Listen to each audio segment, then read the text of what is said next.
प्राचीन काल में भस्मासुर नाम का एक अत्यंत शक्तिशाली और महत्वाकांक्षी दैत्य रहता था।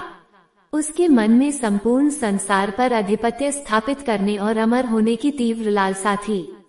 वह जानता था कि ब्रह्मा, विष्णु और महेश में से केवल भगवान शिव ही ऐसे देव हैं जो थोड़ी सी भक्ति से प्रसन्न होकर बड़े से बड़ा वरदान दे सकते हैं। अपनी इसी मनोकामना को पूरा करने के लिए भस्मासुर हिमालय के एक घने और दुर्गम वन में चला गया। वहां उसने भगवान शिव को प्रसन्न करने के लिए अत्यंत कठोर तपस्या प्रारंभ की। वह वर्षों तक एक पैर पर खड़ा होकर शिव नाम का जाप करता रहा। भीषण ग्रीष्म ऋतु में उसने अपने चारों ओर अग्नि जलाकर तप किया। कड़कड़ाती ठंड और मूसलाधार वर्षा में भी वह अपने ध्यान से नहीं डिगा। सैकड़ों वर्षों की इस निष्ठुर तपस्या के कारण उसके शरीर से एक प्रचंड तेज निकलने लगा, जिससे तीनों लोग तपने लगे। देवलोक में इंद्र और अन्य देवता भयभीत हो गए कि कहीं भस्मासुर अपनी तपस्या के बल से स्वर्ग का सिंहासन न छीन ले। भस्मासुर की निश्चल तपस्या को देखकर भगवान भोलेनाथ का हृदय द्रवित हो उठा। वे अपने भक्त की पुकार अनसुनी नहीं कर सके और तुरंत उसके समक्ष प्रकट हो गए। भगवान शिव का दिव्य स्वरूप शांत, सुंदर और ज्योतिर्मय था। उनके प्रकट होते ही वन का वातावरण अलौकिक सुगंध और शांति से भर गया। भोलेनाथ ने मधुर वाणी में कहा, हे दैत्यराज, तुम्हारी कठोर तपस्या से मैं अत्यंत प्रसन्न हूँ।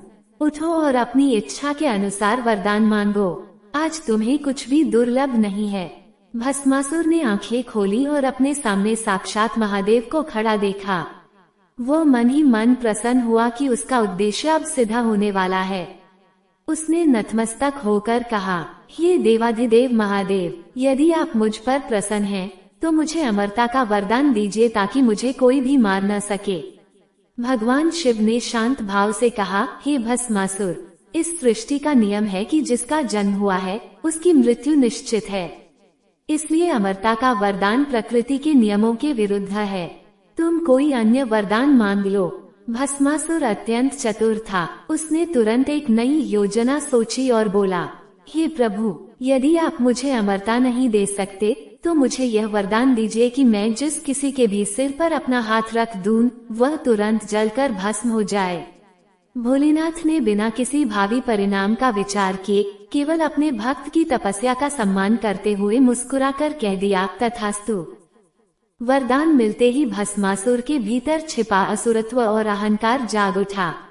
वह शक्ति के मद में अंधा हो गया। उसके मन में विचार आया कि क्या ये वरदान वास्तव में काम करता है। क्या शिव जी ने सचमुच उसे इतनी बड़ी शक्ति दे दी है?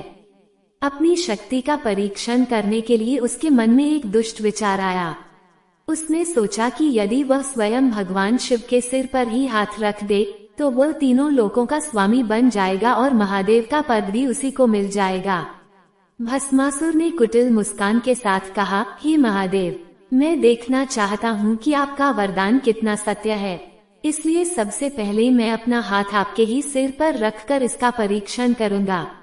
ये सुनकर भोलेनाथ समझ गए कि असुर अपनी मर्यादा भूल चुका है और शक्ति के अहंकार में अंधा हो गया है। हालांकि शिव जी चाहे तो एक क्षण में भस्मासुर को नष्ट कर सकते थे, परंतु उन्होंने अपने ही दिए वरदान की मर्यादा रखने और एक लीला रचने का निर्णय लिया। भोलेनाथ वहां से अंतर्ध्यान होकर भागने लगे और भस्मासुर विकराल रूप धरकर उनके पीछे दौड़ने लगा। शिव जी पृथ्वी, आकाश, पर्वत और कंदराओं में गए, लेकिन भस्मासुर हाथ उठाए उनके पीछे पीछे दौड़ता रहा।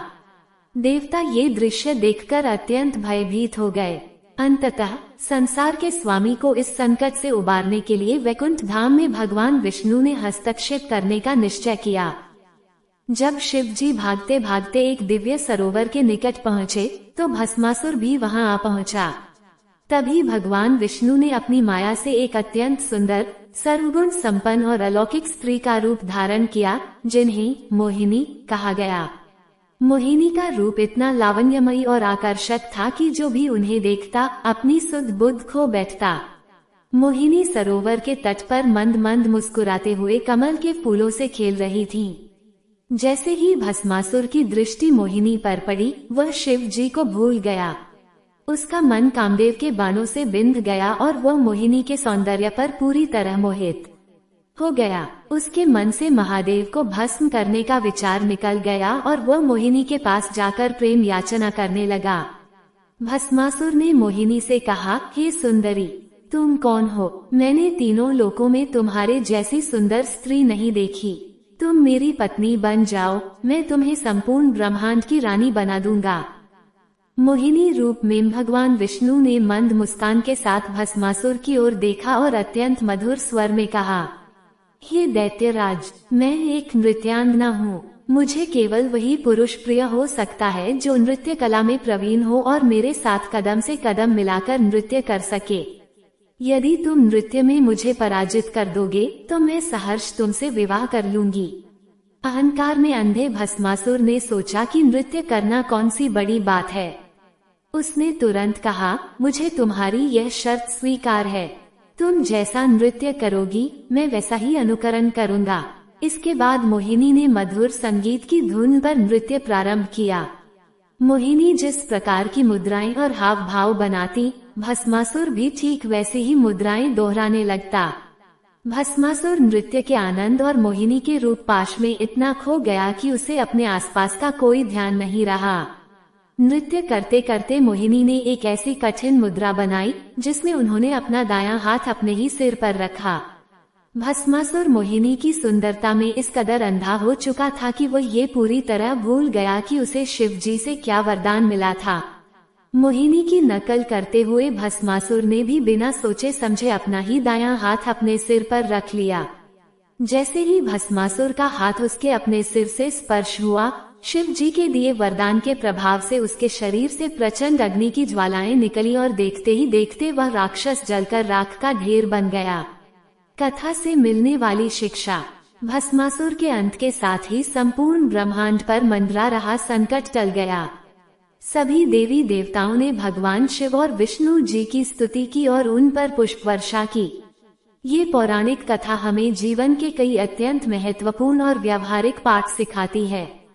शक्ति, ज्ञान या धन मिलना ईश्वर की कृपा हो सकती है, लेकिन उसका उपयोग दूसरों के कल्याण के लिए होना चाहिए।